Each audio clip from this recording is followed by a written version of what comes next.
Eh, Vamos a hablar el día de hoy, esta hora que me han dado, eh, sobre libertad de expresión. Es un tema muy complicado, es un tema muy difícil. A nivel histórico, los principales conflictos de la humanidad se han originado por los discursos, por las opiniones y por la información que se ha remitido. Incluso en la época bíblica, cuando Jesús proclamaba su evangelio, muchas autoridades, y en esta época los reyes, los aristócratas, eh, promulgaban que no tenía que difundir incluso sus ideas, sus pensamientos, y que no tenía libertad para hacerlo. Entonces viene el tema de la discusión. En época bíblica, si puede o no puede difundir o pronunciarse sobre un tema que piense. Luego, para la Primera y Segunda Guerra Mundial, el periodismo, la libertad de expresión, jugó el rol más importante dentro de estos contextos.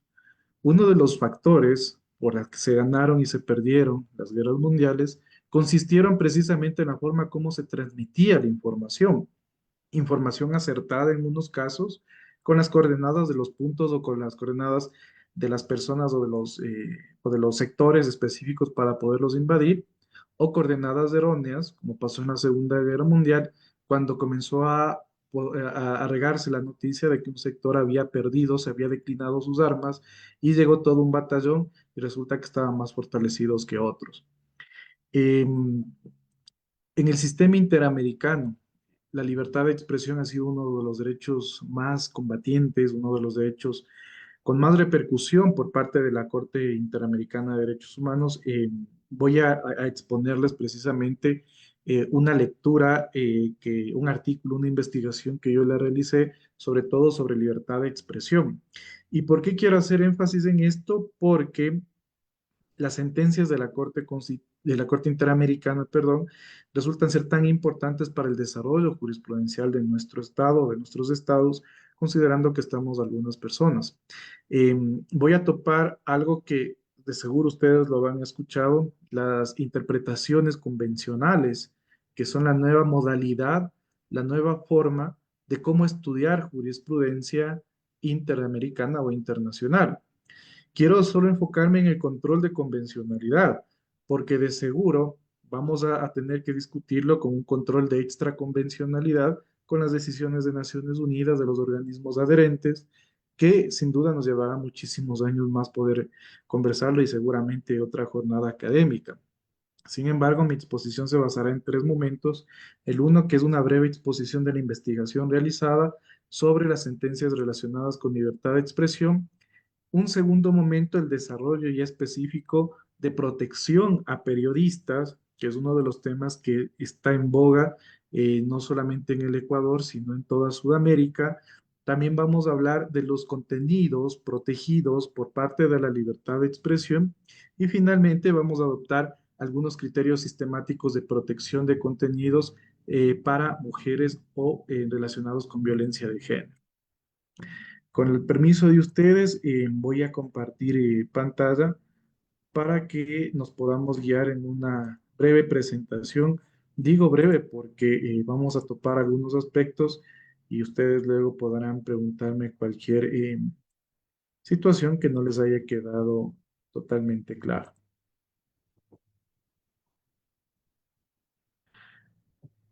Perfecto. Entonces, vamos a empezar por la temática general. Métodos de interpretación utilizados por la Corte Interamericana de Derechos Humanos en casos relacionados con libertad de pensamiento y expresión a partir de la opinión consultiva 585. ¿Por qué quiero hablar de métodos de interpretación? Porque es una investigación que la vengo realizando exclusivamente por libertad de expresión y fue una investigación tutoriada por la Universidad de Bolonia en la cual pude sostener que no existe una teoría amplia de los métodos de interpretación relacionados con el sistema convencional. Existen por ahí uno, dos que tres autores, y esta es una línea que estoy siguiendo del profesor Ferrer MacGregor, que él comenzó con la discusión, cómo ha desarrollado las líneas jurisprudenciales de la Corte Interamericana. Muchos de ustedes me podrán decir, pero Ricardo, vaya y revisa los boletines. El boletín de la Corte Interamericana de Derechos Humanos sobre libertad de expresión está totalmente resumido. ¿Y para qué su investigación? Pues mi investigación rebotó o dio como resultado algo que ni yo me lo creía, que incluso los boletines de la Corte Interamericana en algunos aspectos están incompletos. Están incompletos porque solamente están adoptando criterios relacionados con los estándares mínimos de libertad de expresión y con grupos específicos como periodistas, como medios de comunicación.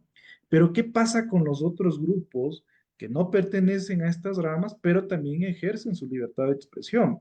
Por ejemplo, el tema de los militares. Un militar que fue sancionado por haber emitido información que presuntamente había sido reservada. ¿Qué pasa con el caso Huachalá Chimbo versus Ecuador, donde se discutió el acceso a la información de los expedientes de salud personal de una persona con discapacidad?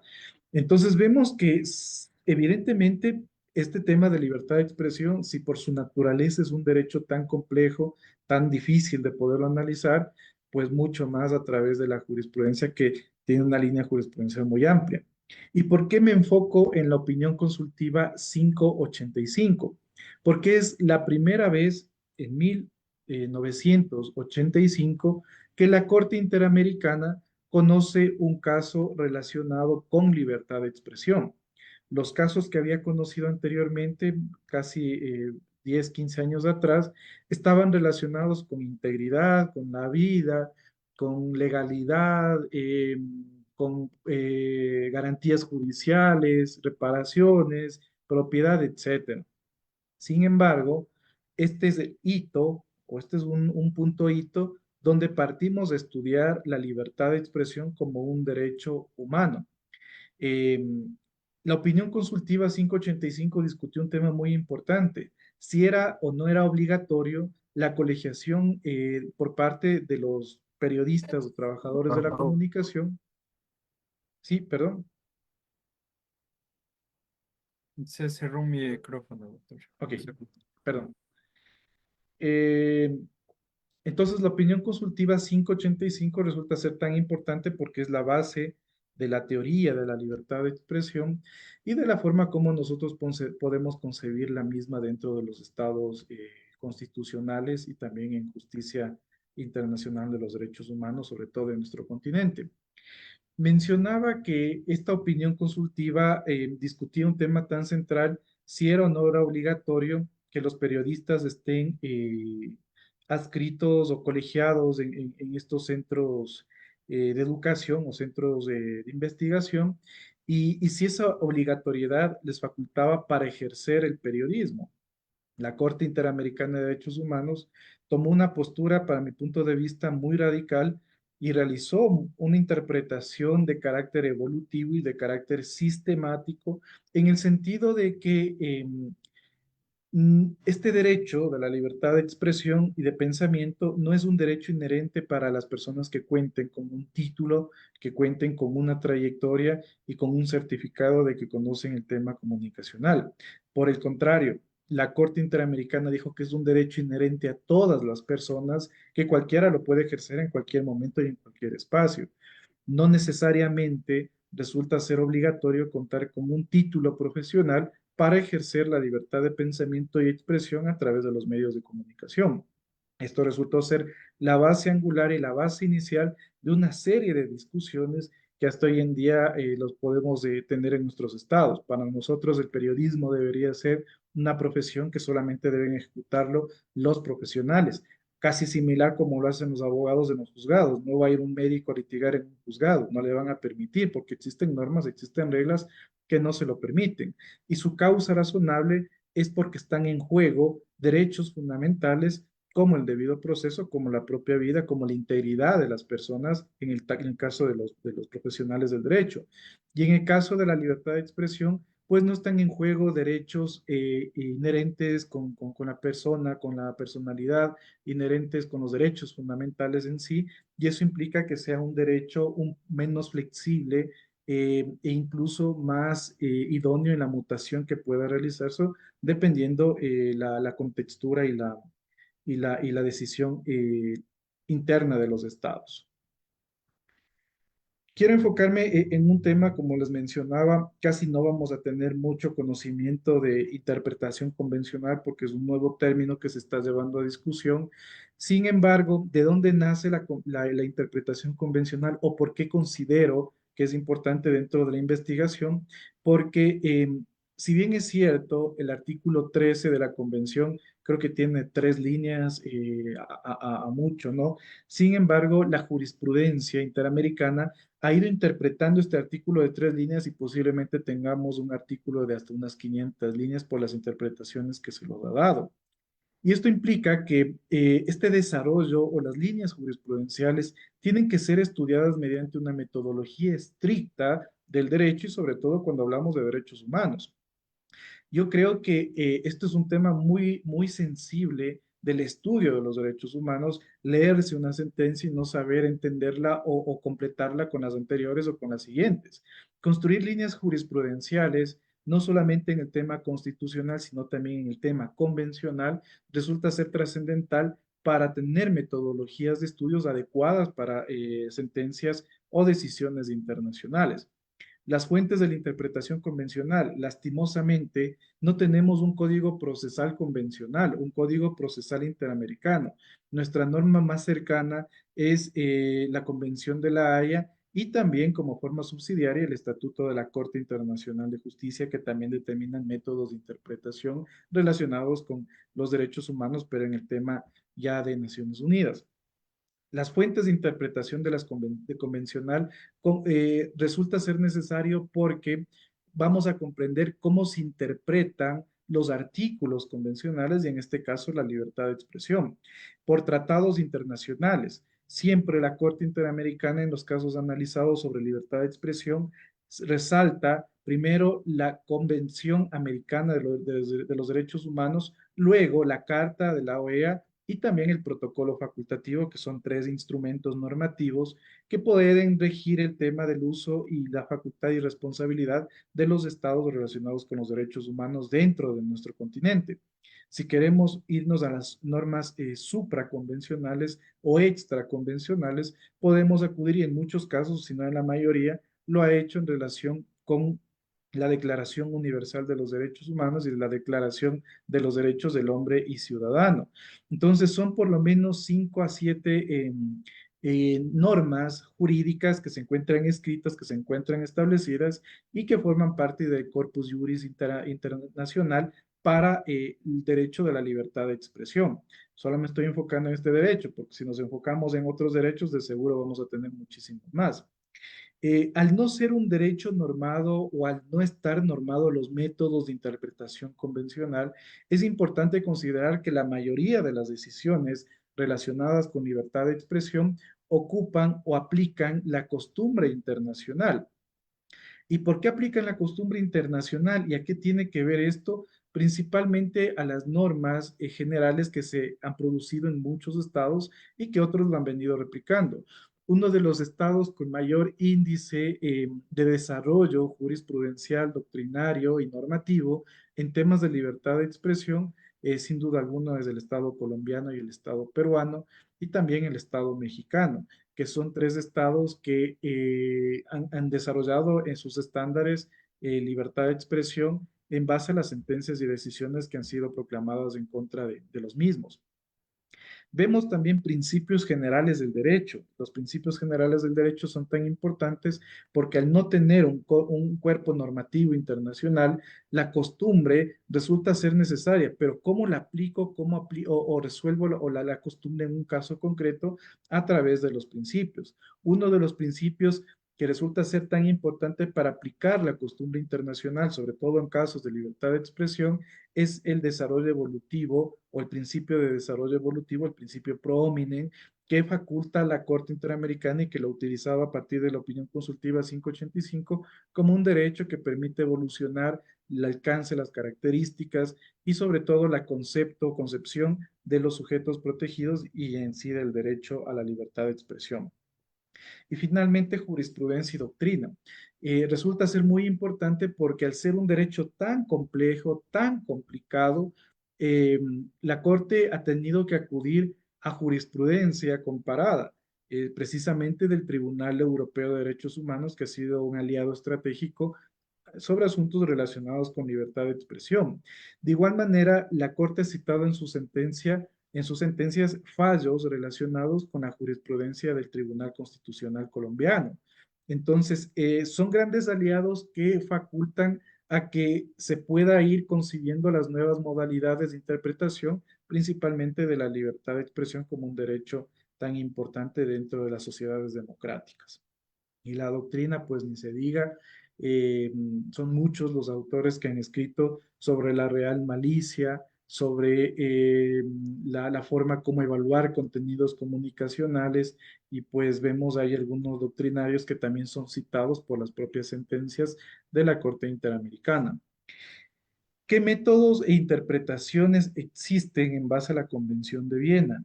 Primero existen el método literal o gramatical. En la opinión consultiva 585, la Corte Interamericana aplicó este método, porque la consulta era si el artículo 13 se refiere solamente a periodistas o a personas que cuenten con un título. Y la Corte aplicó su sentido literal en la opinión consultiva 585 y dijo que esto es un derecho para todos, porque caso contrario existiera la figura de que es un derecho, la libertad de expresión es un derecho solo para personas tituladas. Pero como no se lo indicó, como no se lo trató en ese sentido, aplicó un método literal. Consecuentemente, vamos a revisar más adelante que el primer caso, después de la opinión consultiva, el primer caso contencioso es el caso contra Chile, el caso de la última tentación de Cristo versus Chile, que es el caso, primer caso contencioso donde la Corte se refiere a la vulneración de la libertad de expresión. Y en este caso se desarrolla un nuevo modelo o una nueva metodología o un nuevo método de interpretación, como son los test. Se comienza a hablar que para resolver los asuntos relacionados con la dignidad y la honra de la persona versus la libertad de expresión o de opinión, hay que aplicar un test. Y este es el primer caso que desarrolla otro modelo de interpretación convencional, que son los test o los métodos modernos que podríamos conocerlos en derecho constitucional. También es importante considerar que las sentencias de la Corte Interamericana de Derechos Humanos difieren mucho con las sentencias de nuestros tribunales constitucionales.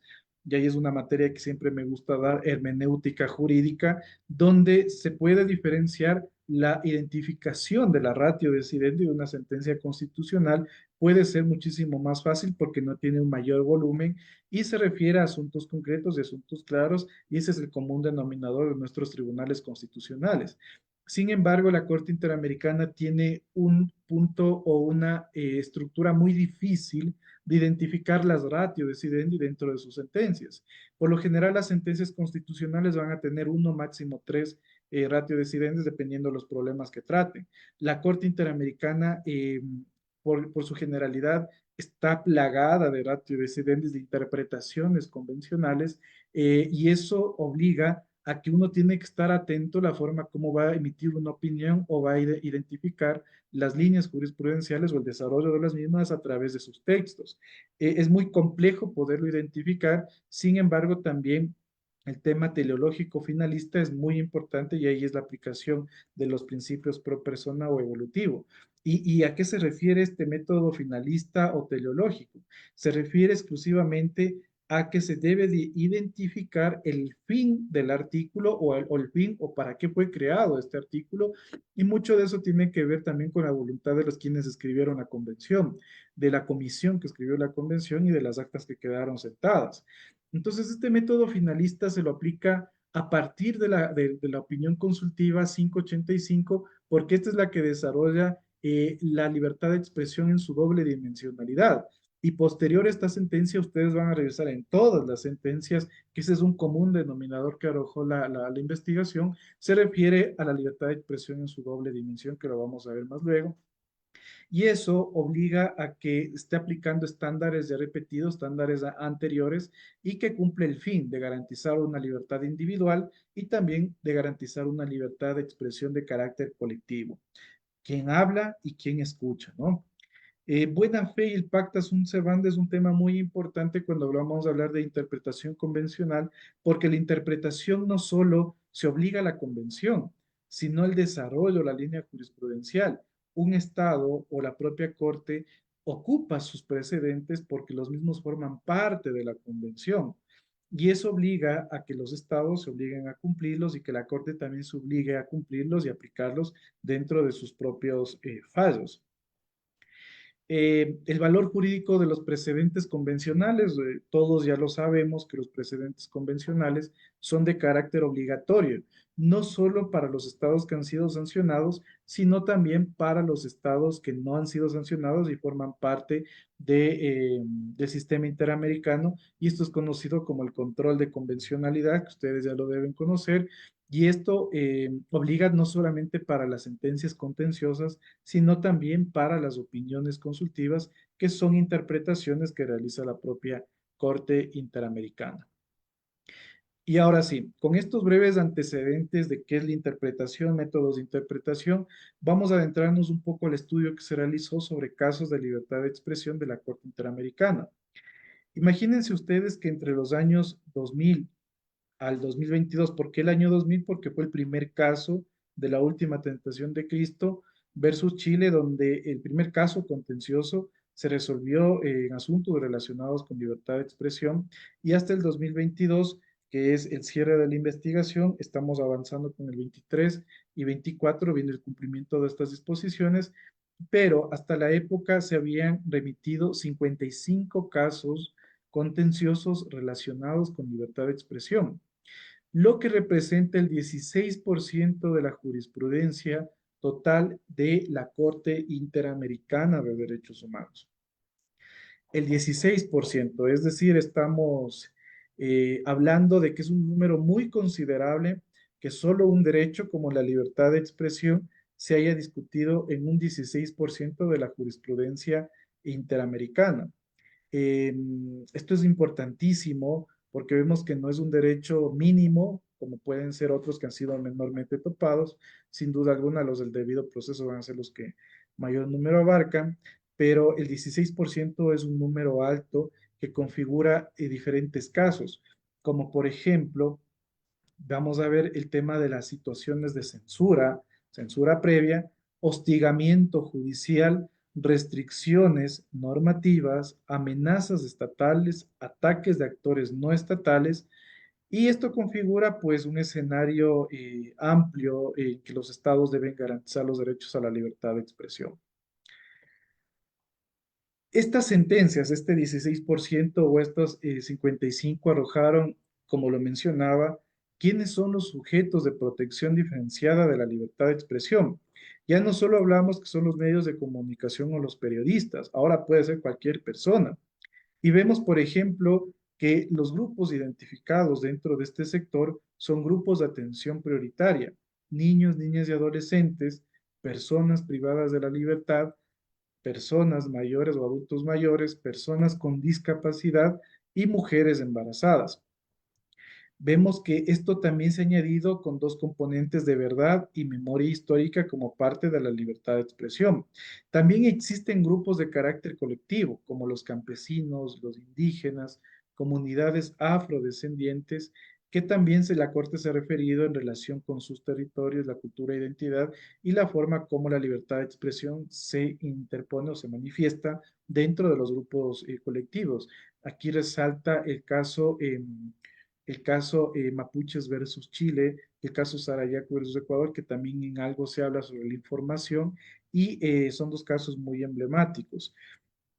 Acá vemos operadores de justicia y fuerzas de seguridad que también son sujetos de protección. Los jueces existen destitución a autoridades judiciales por haber emitido algún pronunciamiento previo dentro del proceso, y también a fuerzas de seguridad contra militares o contra policías que divulgaron información que presuntamente habría sido reservado o confidencial, pero nunca se habría probado. Defensores de derechos humanos, en su generalidad, son sujetos de protección, y esto incluye abogados también que han sido sancionados, líderes estudiantiles, sindicalistas, periodistas y activistas. Y esto es muy importante porque estos sujetos de protección ya no solamente son los medios de comunicación o los periodistas, sino que vemos ahora que está relacionado con estas cuatro clasificaciones, con estos cuatro hitos de sujetos de protección relacionados con la libertad de expresión. Por el contrario, ¿quiénes son los agentes agresores dentro de este derecho? El 24% son relacionados con el sistema judicial, es decir, de procesos judiciales, bien sea en la vía penal o bien sea en la vía civil, que determinaron la responsabilidad de las personas y el pago de indemnizaciones o penas penales, ¿no? Entonces vemos que el 24% es un número alto también por el sistema judicial, es el principal, uno de los principales agresores. Los particulares, donde se encuentran grupos armados, crimen organizado y actores no estatales, eh, también son responsables por acción y por omisión.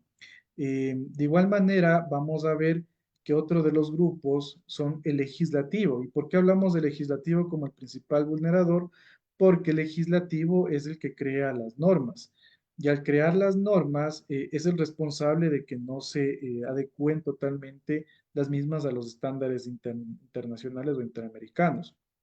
Y funcionarios públicos principalmente por el acceso a la información, que en muchos casos ha sido negados, eh, actos intimidatorios sancionados desde el poder político manifiesta que también pueden ser responsables. En suma, vemos que la policía y las Fuerzas Armadas son los que mayormente han limitado el ejercicio de la libertad de expresión y esto tiene que ver mucho con la protesta social. La protesta social es un síntoma o es una forma de expresión no solamente ideológica, sino también de la libertad de expresión y de pensamiento. Y esto se esfuerza o se refuerza con estos números y esto pues es sin duda muy importante considerar quiénes son los principales agresores. Como ustedes pueden ver cuando hablamos de particulares, grupos armados de crimen organizado, especialmente en el contexto colombiano, con las FARC, ELN y las pandillas urbanas y en México también con los carteles, han sido dos de los estados donde la libertad de expresión está en riesgo, sigue estando en riesgo y eso se evidencia principalmente con estos números. Eh, Ahora, vemos también un tema que es muy importante ya aplicar la interpretación convencional con la libertad de expresión y con estos números que hemos dados y qué métodos. Aquí vamos a analizar qué métodos fueron empleados por la Corte Interamericana para resolver estos derechos. Primero, un método que afirma la existencia bidimensional del derecho, la doble dimensión, una dimensión individual y una dimensión colectiva. Y esto es lo que desarrolló la opinión consultiva 585, que este es un derecho muy especial.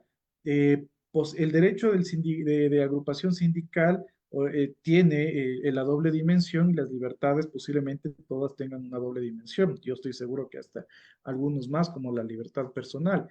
Sin embargo, este es un derecho que tiene una dimensión social en el sentido de las personas que quieren escuchar lo que dice una persona o el pensamiento de una persona y una dimensión individual de quién está hablando, ¿no? Para que comprendamos de mejor manera, yo en este momento estoy ejerciendo mi libertad de expresión con una dimensión individual, porque soy yo el que está hablando.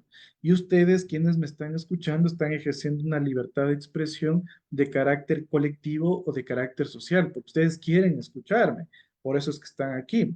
Entonces vemos que esta doble dimensión siempre ha sido utilizada como una forma de interpretar el desarrollo evolutivo de la libertad de expresión. Luego vemos que también uno de los puntos claves es las restricciones de legales, legítimas, necesarias y proporcionales, que esto ya hablamos del test.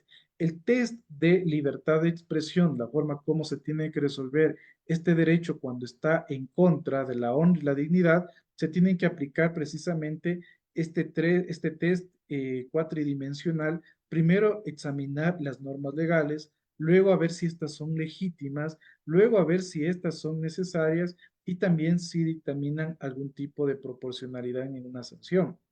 Este es el test que se aplica en libertad de expresión.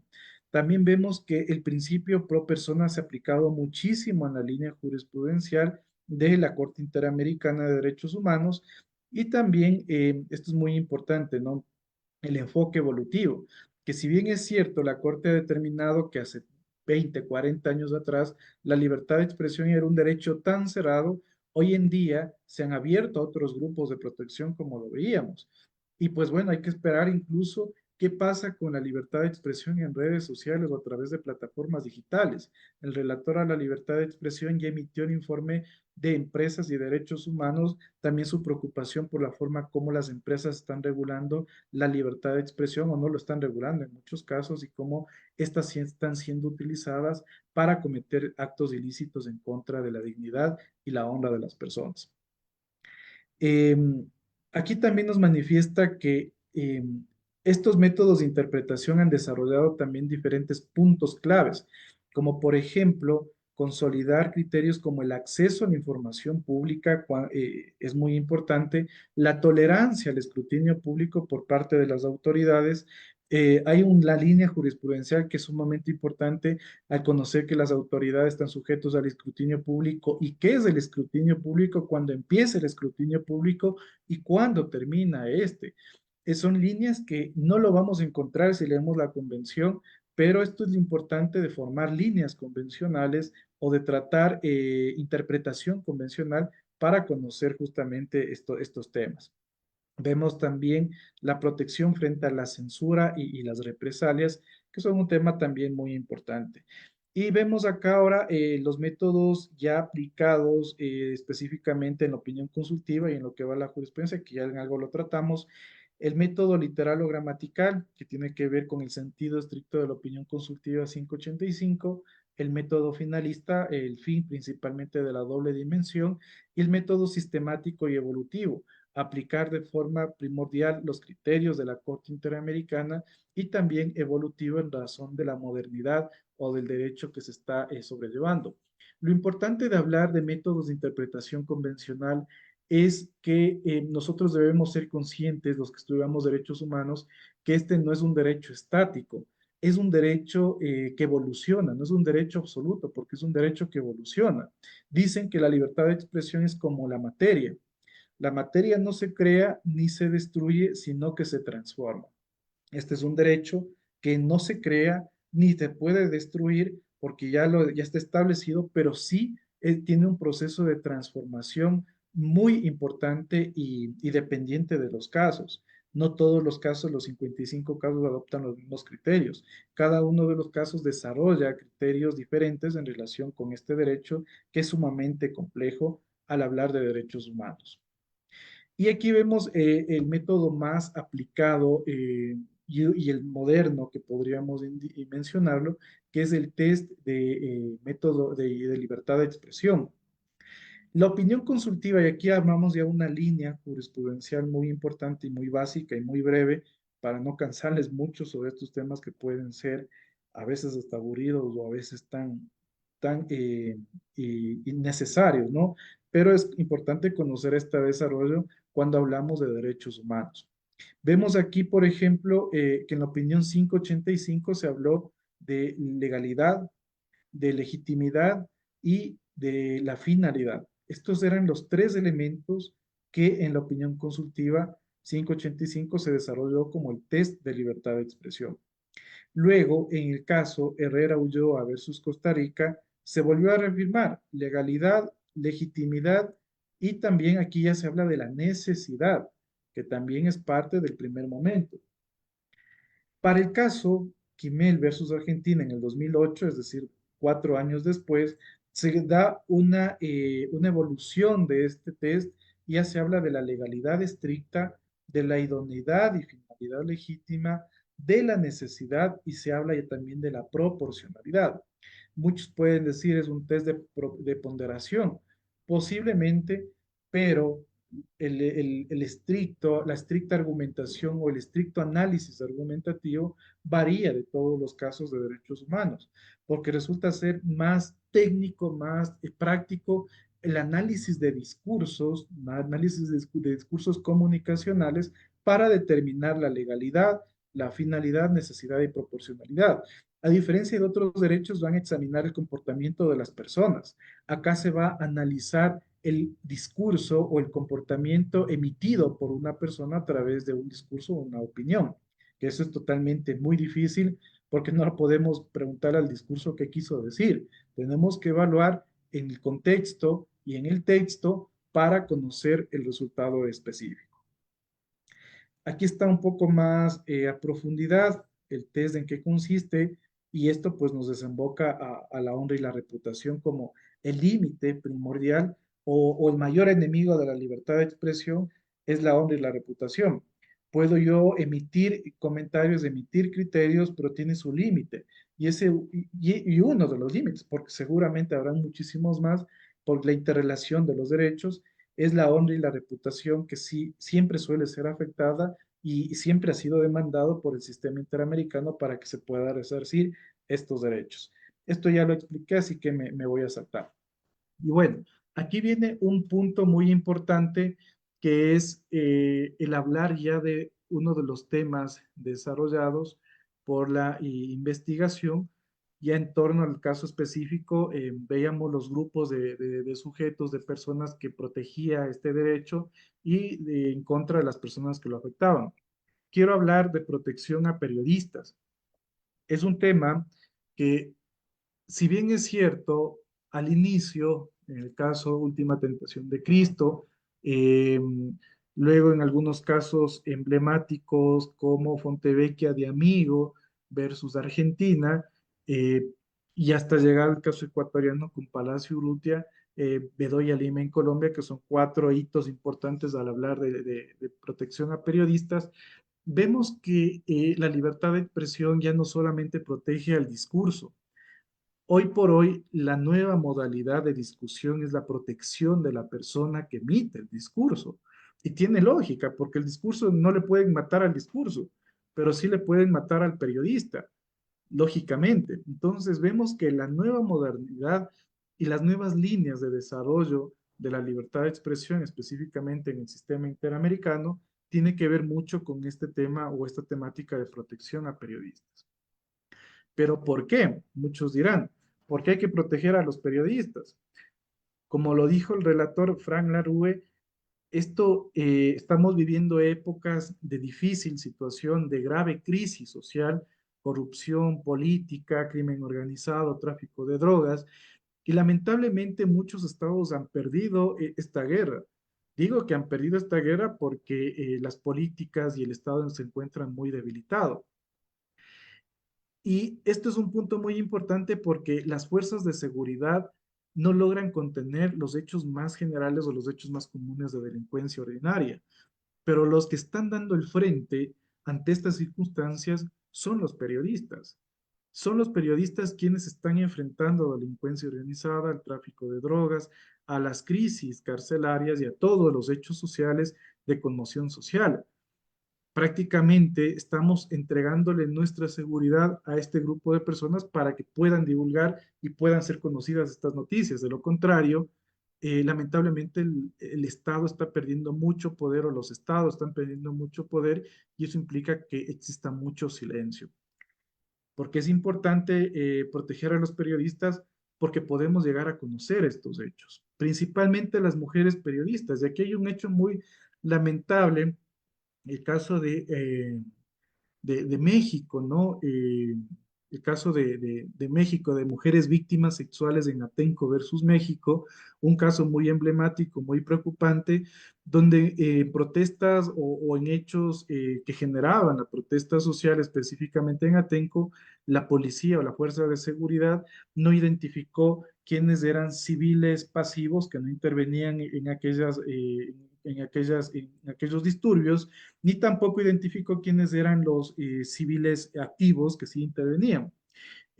Al momento de intervenir con las operaciones de seguridad en Atenco, nunca se identificó quiénes eran también periodistas y se atentó, se mató, se abusó sexualmente en contra de todas las mujeres que pese a que eran civiles protegidos como los periodistas, incluso no se les respetó.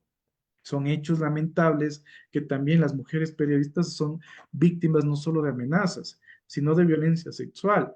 Tenemos el caso de Ginette Bedoya versus Colombia, de igual manera, que fue una mujer periodista que fue abusada sexualmente por delincuentes, por grupos delincuenciales, y es uno de los casos que desarrolla un tema muy importante de la aquiescencia estatal como responsabilidad del Estado.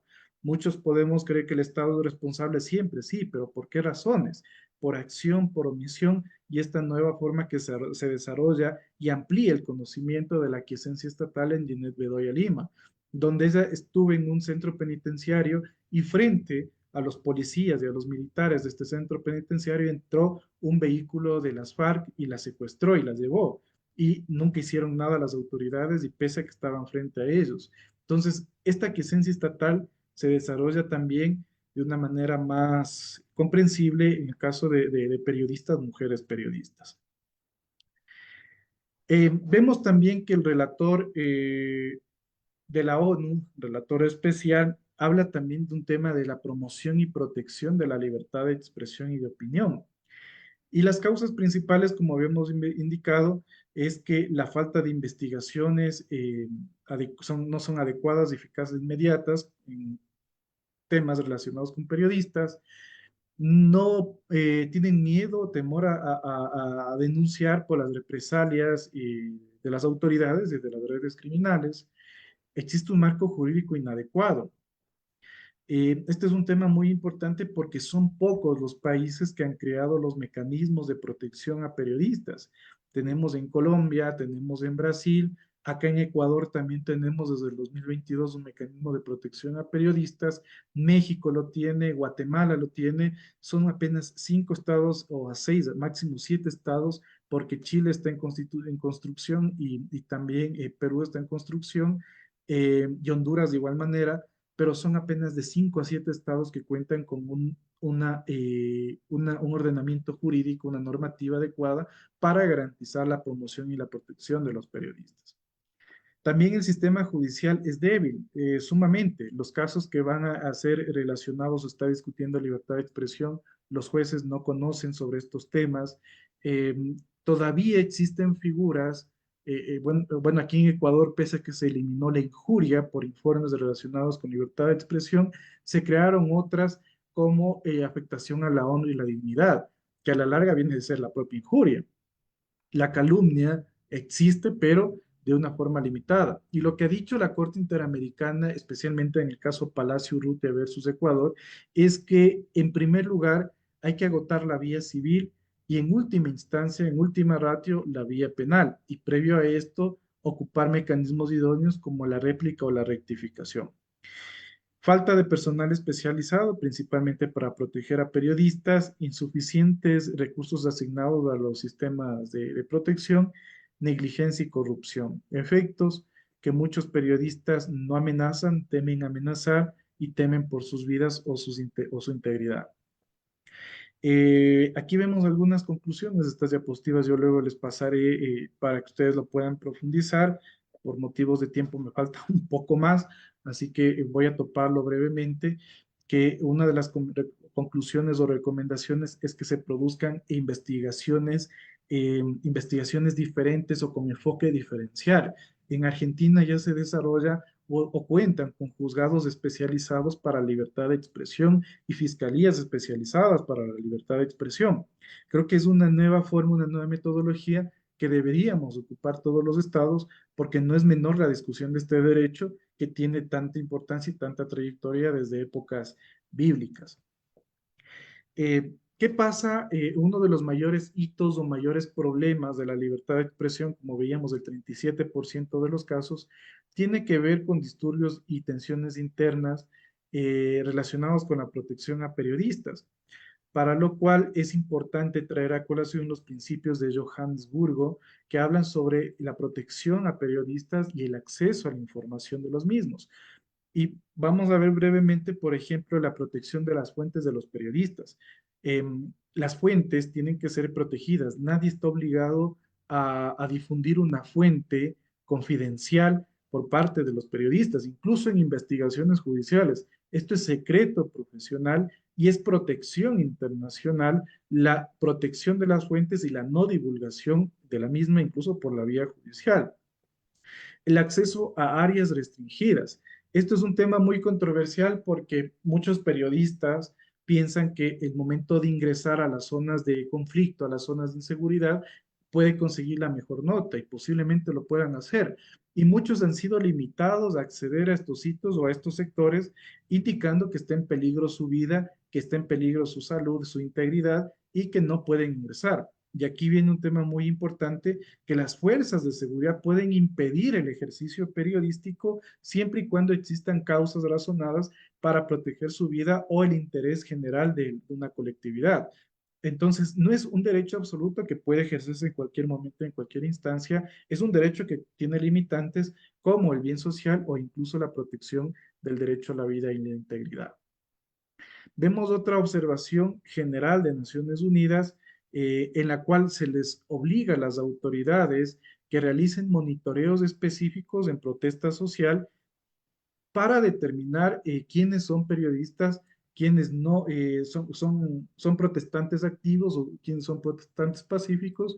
Y esto tiene que ver con el caso comentado en Atenco versus México, donde se obliga a los estados a realizar un sistema de monitoreo preciso para identificarlos y anticipar estos escenarios conflictivos, como pasó en México, en otro caso, pues no recuerdo el nombre, donde había una manifestación y los grupos delincuenciales se escudaron en esa manifestación para trasladar armas a otro sector. La policía se enteró de este acontecimiento y decidieron desviar la protesta social por otra calle para que las personas que llevaban las armas se confundieran con los civiles y esto ocasionó que hubiese una matanza tremenda ahí entre policías y los criminales, pero era un acto directo, no indirecto, que comprometiera a los civiles y son decisiones adecuadas el derivar las protestas cuando existen diferentes tipos o peligros contra los protestantes. Eh, Aquí vemos justamente ese estándar, el cambio de lugar o tiempo de la protesta, el monitoreo específico que tiene que realizarse durante este tiempo y también es importante que durante las protestas sociales los periodistas cuenten con una identificación para saber o conocer que ellos son sujetos protegidos por las normas y por las autoridades policiales o de seguridad. Esto ya lo vimos, mujeres víctimas de tortura sexual en Atenco versus México, que es un caso donde habíamos indicado, se les obliga a los estados un monitoreo e identificación de las personas y que se considere a los periodistas como, como agentes o parte pasiva de la protesta, es decir, que no intervienen, sino que solamente están documentando y que se respeten los derechos de estas personas. Vemos ahora los discursos como bienes protegidos. ¿A qué se refiere esto? Y esto es un tema muy importante. Si ustedes se dan cuenta, tenemos diferentes formas cómo se expresa el discurso en la libertad de expresión. Y este es un tema que Memoli versus Argentina lo establece con suma claridad y que resulta ser muy difícil poderlo comprender. Y les hablo porque me ha tardado muchísimos años en poder comprender cómo se remite o cuál es este flujo de información. Primero, la censura previa, lógicamente, es de carácter previo al discurso. La libertad de opinión es una cosa de lo que quiero yo, lo que opino yo, lo que pienso yo, es algo personal. La libertad de información es diferente a la libertad de opinión porque si la opinión es algo intrínseco, algo personal, la información me obliga a sustentar la actividad. Yo puedo opinar que hoy en Sudamérica las estrellas van a brillar muchísimo más porque posiblemente caiga un asteroide. Es mi opinión, que mi opinión, yo digo quién soy, yo no soy científico. Y si brillan las estrellas, es que brillen. Y si cae un asteroide, pues nunca ha sido confirmado tampoco. Entonces, es mi opinión y la opinión de uno tiene que ser respetada. Pero diferencia, la libertad de información sí tiene que ver con hechos que tengan una fuente, una credibilidad y sean sustentados, sean verificados, que son las condiciones necesarias para identificar una información.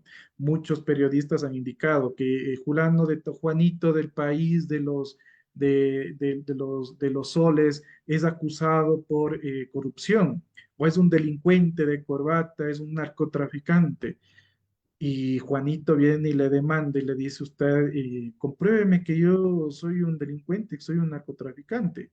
Entonces, ahí hablamos de información cuando involucramos a otras personas o a otros sujetos dentro de nuestro discurso.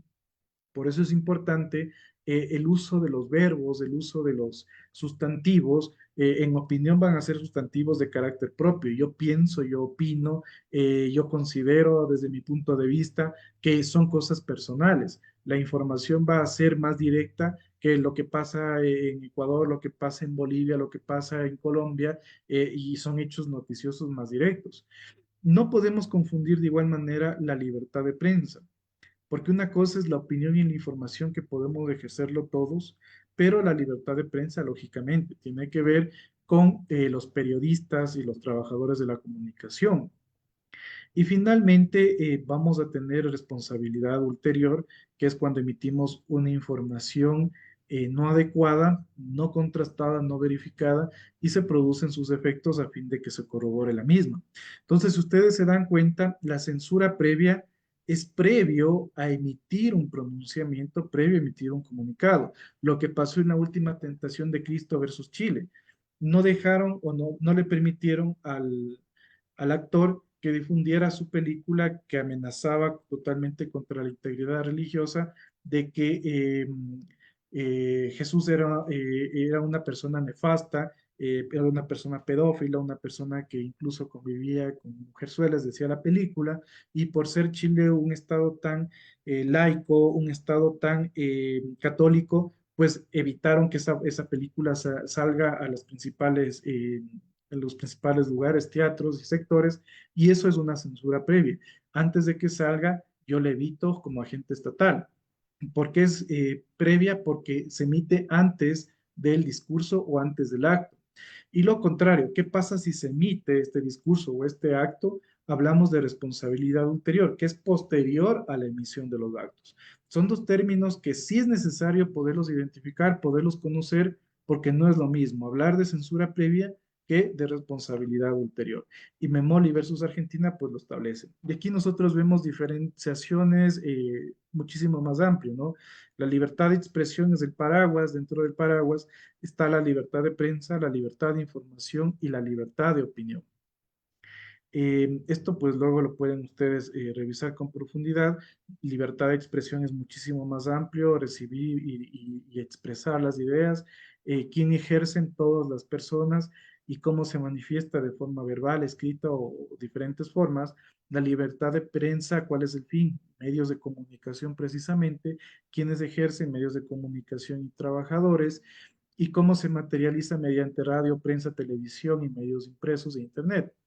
Libertad de información. La información es muy importante porque el fin es conocer la gestión pública, quienes la ejercen todos los ciudadanos, todas las personas y cómo se manifiesta a través del acceso a la información pública. Aquí vemos un temas, ¿no? Características de la opinión. ¿Qué ha dicho la Corte sobre la opinión? Que la opinión, es decir, lo que yo opino, no puede ser objeto de ningún tipo de sanción, más aún cuando se trata de un juicio de valor sobre un acto oficial de un funcionario público. Hay un caso que lo llevé y que conozco de buena mano. La persona le decía, un ciudadano, un periodista, le dijo a la autoridad que, que era una vaga, que era una ociosa, que era una persona que no ha hecho nada por el sector. Entonces esta persona fue y le demandó, le dijo, usted está afectando mi honra y dignidad. Pero el hecho de decir que es una persona vaga, una persona ociosa, que no hace nada, es una crítica a la figura pública que los funcionarios son sujetos a este tipo de escrutinio. Luego vemos en el caso Usón Ramírez versus Venezuela que dice que la opinión, una opinión condicionada no puede ser sometida a requisitos de veracidad. No puedo decir voy a verificar si usted es vago, si usted es vaga. Eso no lo puedo hacer porque es algo personal. La información sí es sujeta a requisitos de veracidad para ver si existe o no existe esta información. La opinión no lo es. No podemos decir que una opinión es verdadera o opinión es falsa porque no está sujeto a los requisitos de veracidad. Tendría que la persona íntimamente indicar si es verdadero o falso, pero eso nunca va a pasar. Tenemos el caso de Tristán Donoso versus Panamá, donde se habla que las opiniones no son susceptibles de ser verdaderas o falsas, las expresiones sobre hechos sí lo son, lo que habíamos indicado. No puedo decirse demandar a una persona por opinar de forma errónea o de forma errada, no lo puedo hacer, pero sí, si producen algún tipo de información.